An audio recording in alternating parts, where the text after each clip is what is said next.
नमस्कार।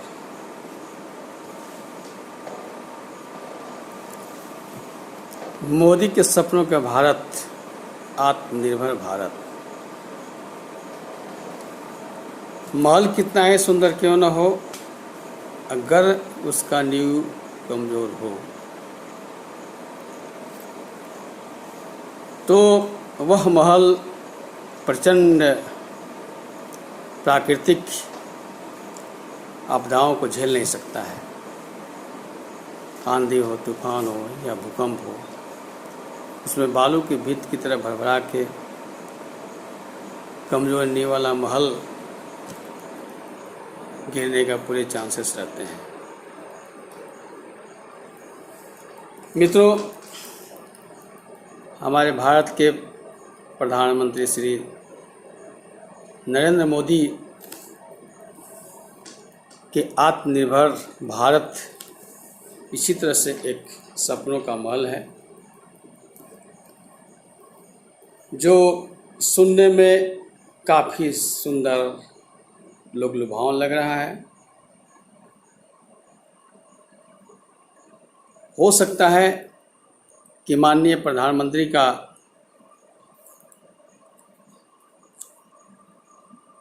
भावना या सोच में किसी तरह का खोट नहीं हो, लेकिन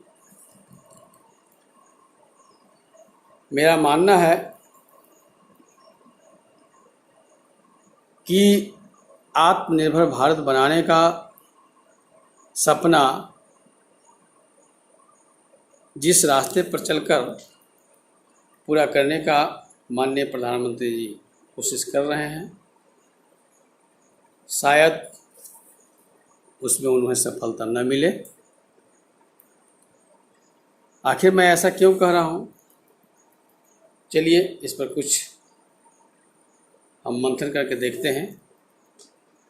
मित्रों, 20 जून 2020 को खगड़िया में, बिहार के खगड़िया जिला में जनप्रतिनिधियों के साथ वीडियो कॉन्फ्रेंसिंग के थ्रू प्रधानमंत्री जी बात कर रहे थे।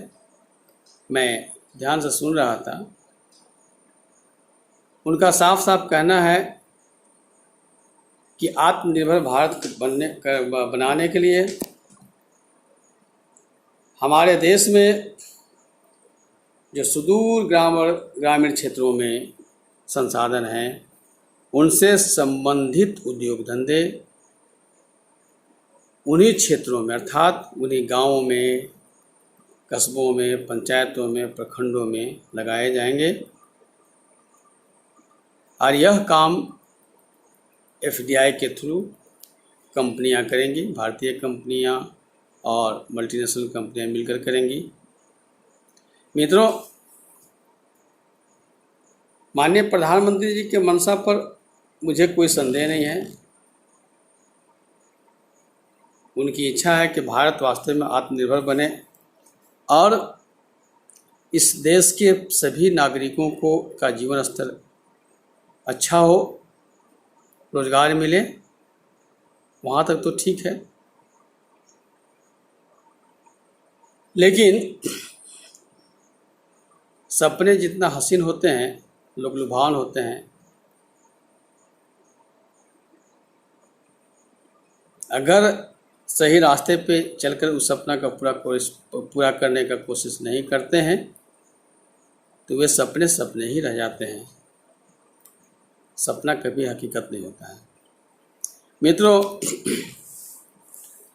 प्रधानमंत्री जी का ये घोषणा लुभावन जरूर लग रहा है। हमारे मजदूर भाइयों, किसान भाइयों, मध्यम वर्गीय लोगों को लग रहा है कि अब हमारा जो प्रधानमंत्री जी का अच्छे दिन वाला जो जुमला था वो पूरा होने वाला है। लेकिन ज़्यादा खुश होने की ज़रूरत नहीं है। मित्रों, आपको कई एग्जाम्पल्स के साथ मैं इसको बताने जा रहा हूँ। मित्रों, हरित क्रांति हुई थी इस देश में, तब किसानों ने सोचा था कि अब हमारे अच्छे दिन आ गए, मगर आज हकीकत में क्या है आज तक किसानों के अच्छे दिन नहीं आए। किसानों की आर्थिक स्थिति दिन प्रतिदिन दयनीय होती जा रही है। बहुत सारे किसान कर्ज के तले दबते जा रहे हैं, कई लोग हत्या कर रहे हैं। श्वेत क्रांति हुआ, दूध उत्पादन करने वालों की स्थिति आज क्या है ये भी किसी से छिपा हुआ नहीं है।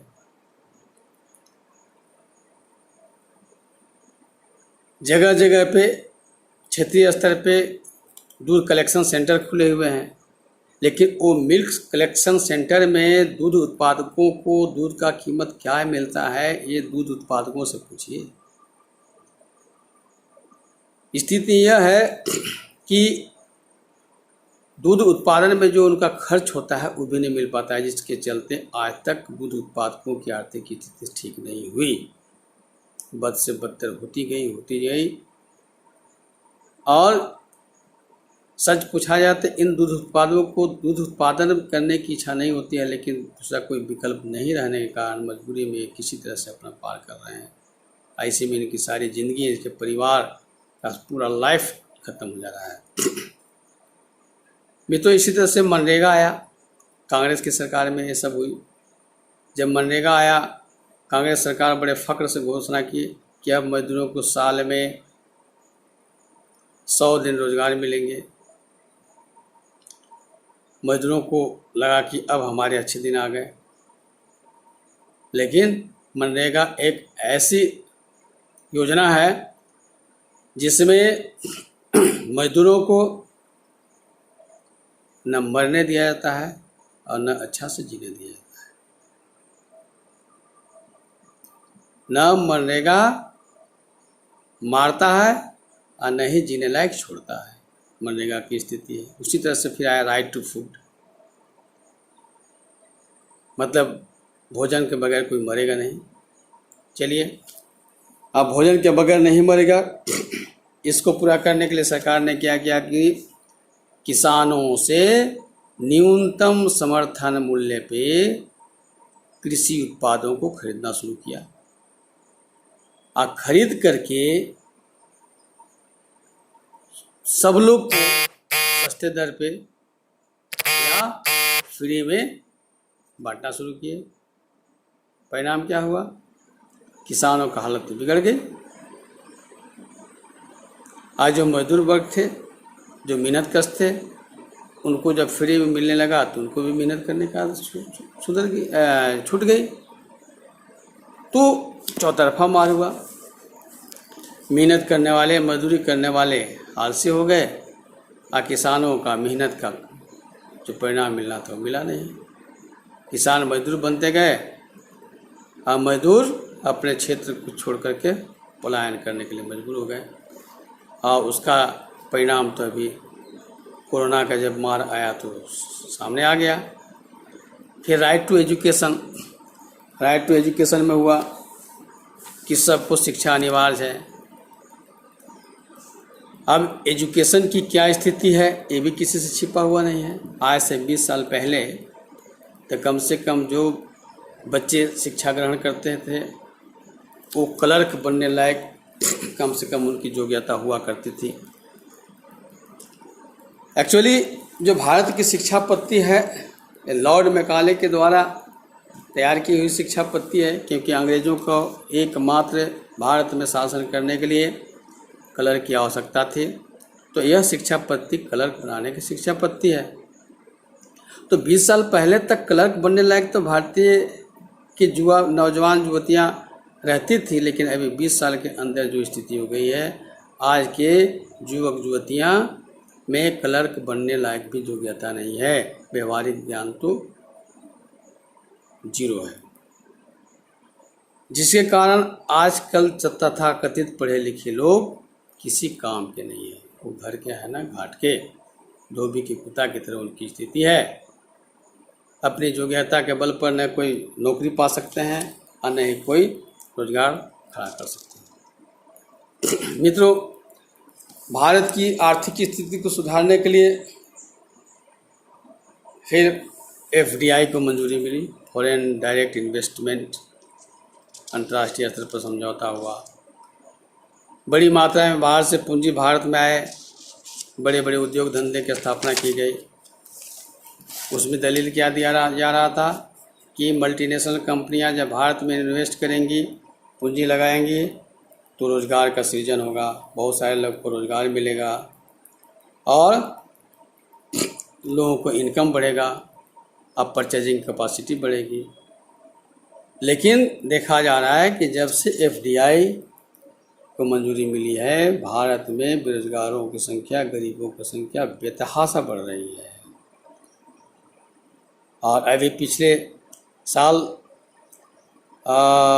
फोर्ब्स के आर्थिक सर्वेक्षण के अनुसार भारत में 21% लोग BPL से नीचे हैं, बिलो द पॉवर्टी लाइन, यानी गरीबी रेखा से नीचे हैं।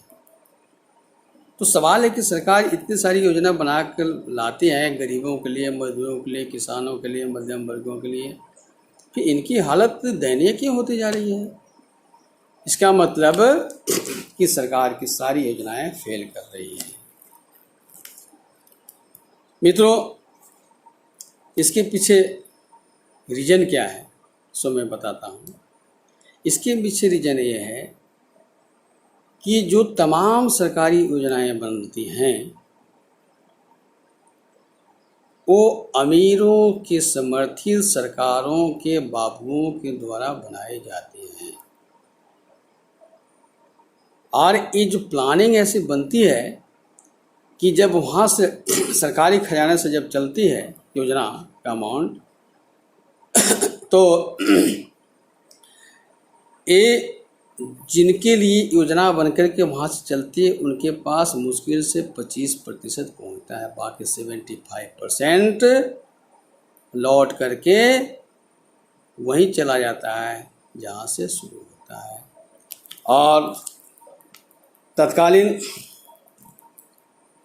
राजीव गांधी जब प्रधानमंत्री थे, उन्होंने इस बात को स्वीकारा था कि सरकार जो योजना बनाती है गरीबों के लिए, मजदूरों के लिए, किसानों के लिए, उन योजनाओं मद में जो राशि सरकार के यहाँ से निकलती है 1 रुपये में मात्र 25 पैसे वहाँ पे पहुँचता है जिन लाभुक के पास।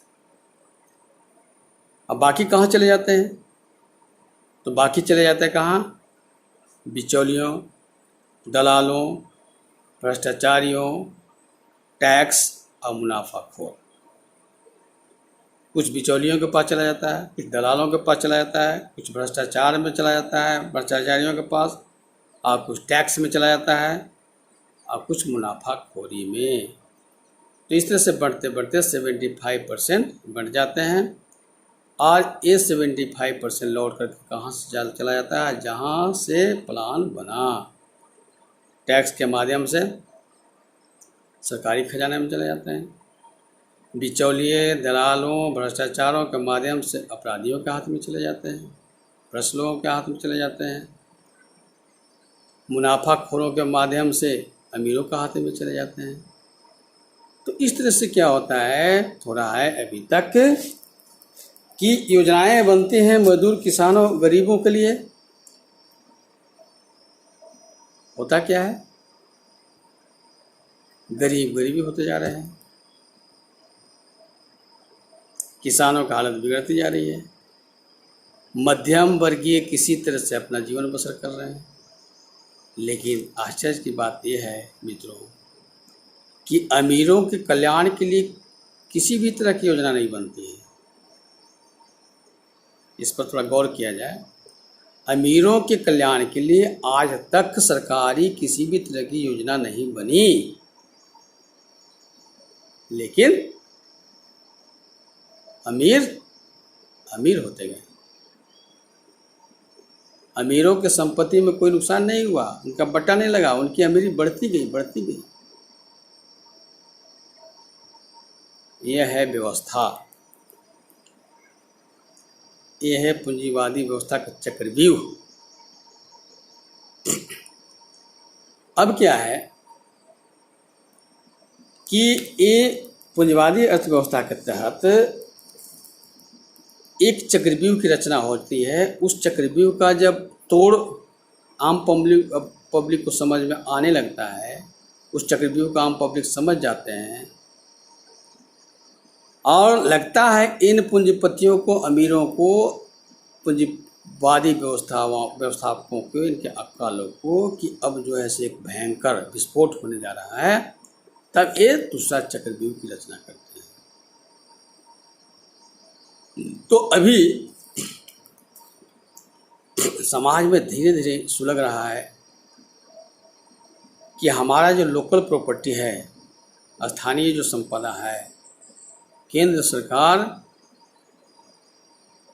प्राइवेट कंपनियों के माध्यम से दोहन करके दूसरी जगह ले जा करके उससे पक्का माल तैयार करके भारी भरकम मुनाफा कमा रही है। हम जो संपत्ति हमारा है, हमारा ज़मीन, हमारा जंगल, हमारा झाड़ का नुकसान हो रहा है, हमें कुछ नहीं मिल रहा है।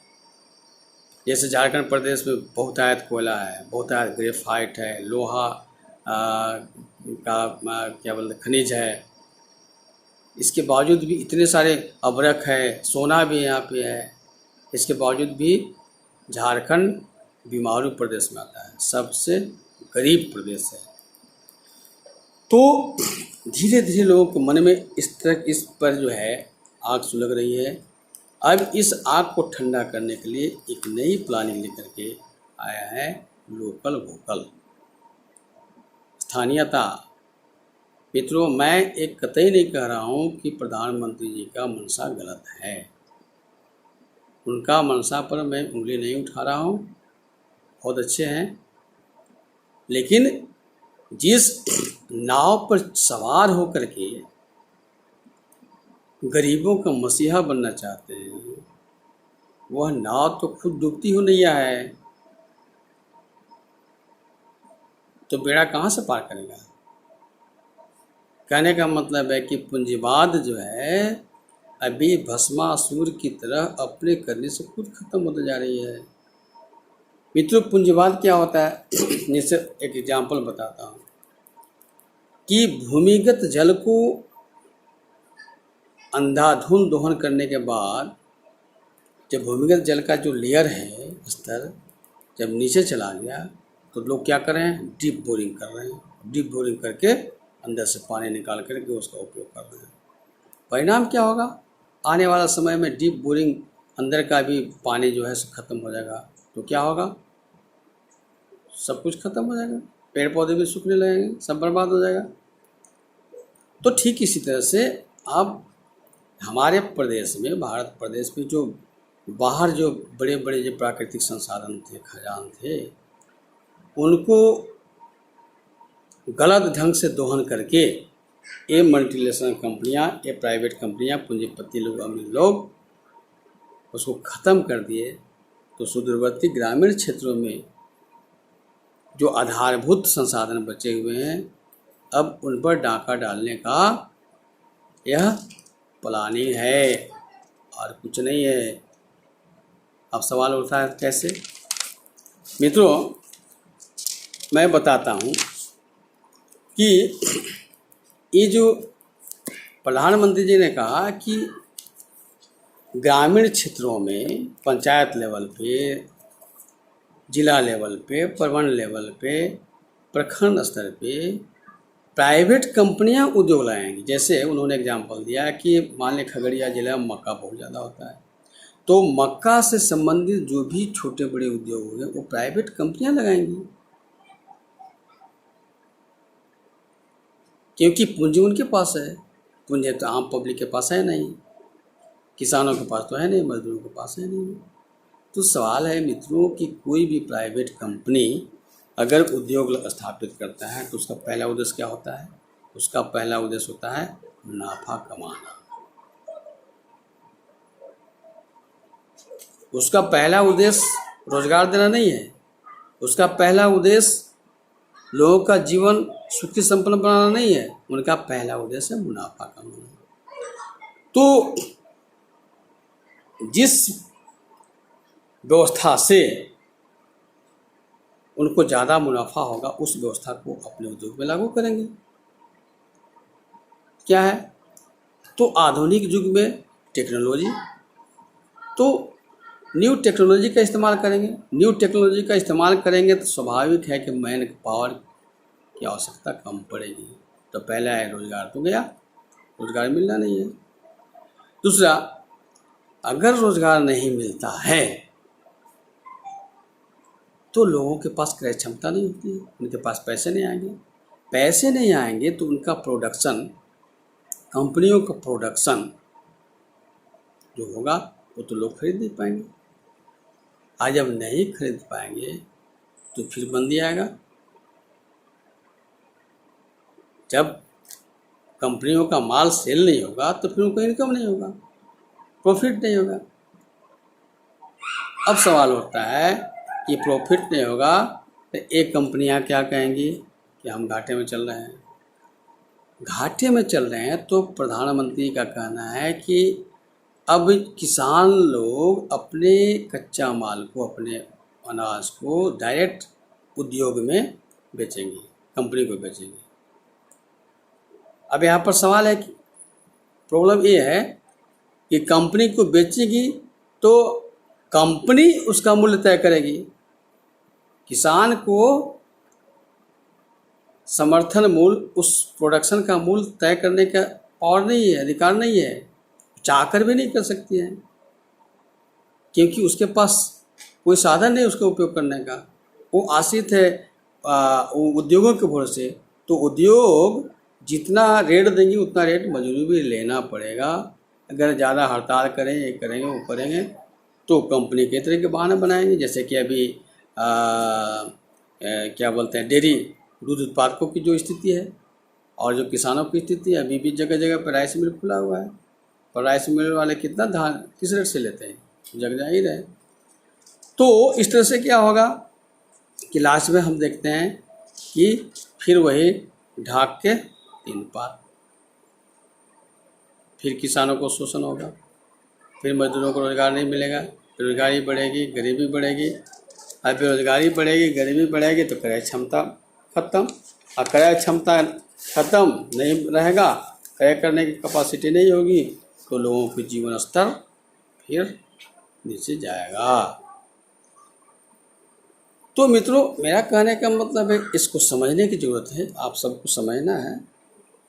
और नहीं समझेंगे तो आपका शोषण लगातार होता रहेगा, अनंत काल तक होता रहेगा।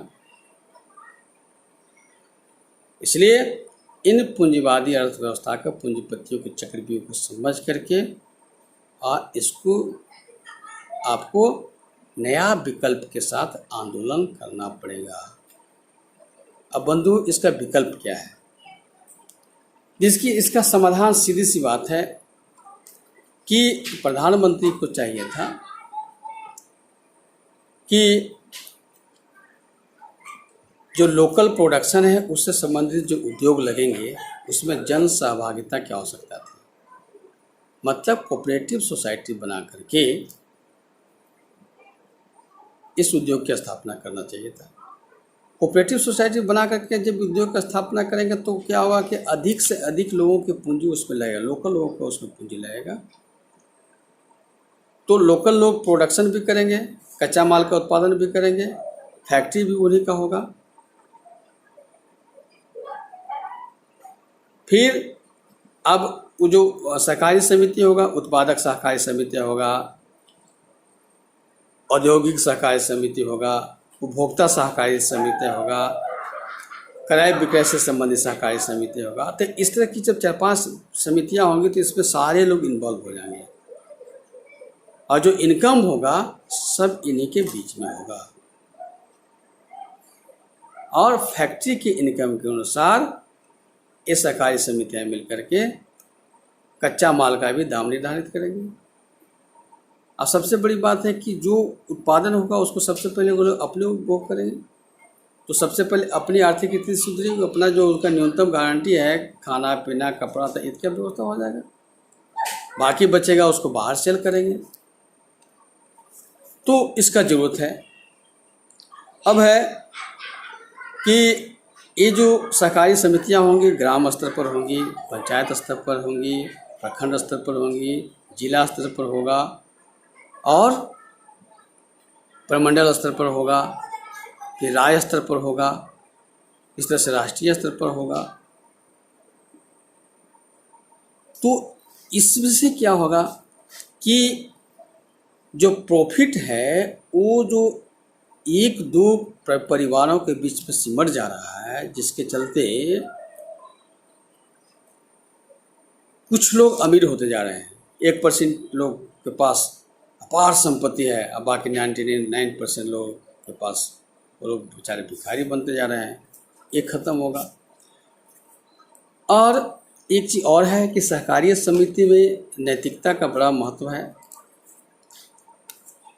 तो जो सहकारिय समितियां होंगी उनका जो हेड होगा वो कट्टर नैतिकवान होना चाहिए, और सारी सहकारी समितियों को कंट्रोल करने वाला जो एक कमेटी होगा उसमें जो भी 5-10 लोगों का कमेटी बनेगा वो लोग एकदम कट्टर नैतिकवान होंगे, मोरलिस्ट होंगे, जिनको प्रौत प्रणेता प्रभात रंजन सरकार सब विप्र कहते हैं। मतलब वह सुप्रीम कोर्ट होगा। इन सहकारिय समितियों के बीच के भी विवाद होती हैं, डिस्ट्रीब्यूशन के मामले में, व्यवस्था के मामले में, प्रोडक्शन के मामले में, उसका समाधान यह जो सदविप्र बोर्ड होगा, सरकारी बोर्ड होगा, वो करेगा। मित्रों, यह समाधान जो है सो आज के महान दार्शनिक, अर्थविद, समाजवादी,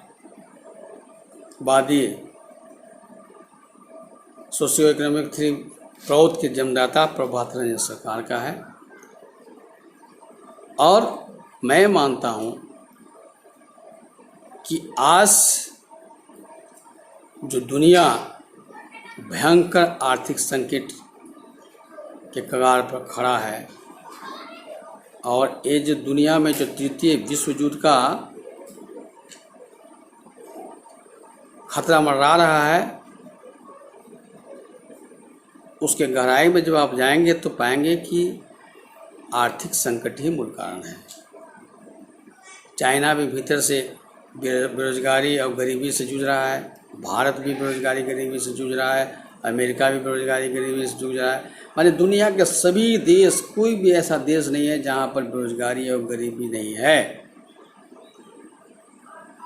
सभी देश अंदर से जन आक्रोश की आग से सुलग रही है, पर वहाँ की सरकारों का हेकड़ी, जो चंद अमीरों की सरकार है, वो सच्चाई को कबूल नहीं करना चाहते हैं और लोगों को ध्यान भटकाने के लिए राष्ट्रवाद, फलनावाद, ढीलनावाद के नाम पे जानबूझकर के विश्व में युद्ध का माहौल खड़ा कर दिए हुए है। और यह स्थिति इतना भयानक है कि आने वाले समय में भस्मासुर की तरह के सारे देश आपस में लड़ने में। मित्रों, इसका विकल्प क्या है? इसका विकल्प यह है कि जो भी नैतिकवान लोग हैं, जो इन पूंजीपतियों के, पूंजीवादियों के, साम्यवादियों के चक्रव्यूह को, षड्यंत्र को समझते हैं, वे प्रौत नामक जो आर्थिक सामाजिक दर्शन है, क्रांति है, विप्लव है, उसके नेतृत्व में आकर के आज एक जबरदस्त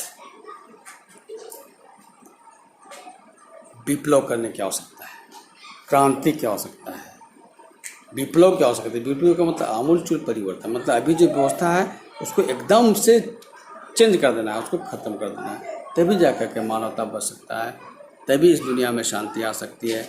वरना दूसरा कोई उपाय नहीं है, कोई विकल्प नहीं है। तो वैसे बुद्धिजीवी और क्षत्रिय वर्ग, विप्र वर्ग, शूद्र वर्ग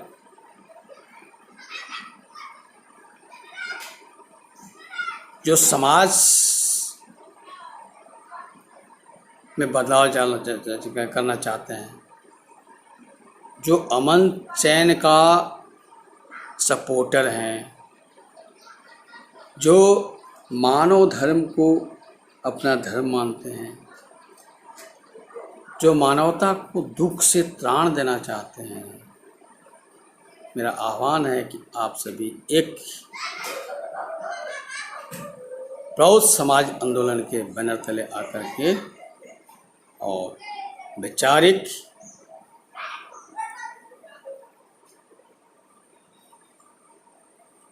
आंदोलन करें और जरूरत पड़ने पर अगर उग्र आंदोलन की भी आवश्यकता हो तो करना पड़ेगा, क्योंकि कहा गया है peace is the result of fight.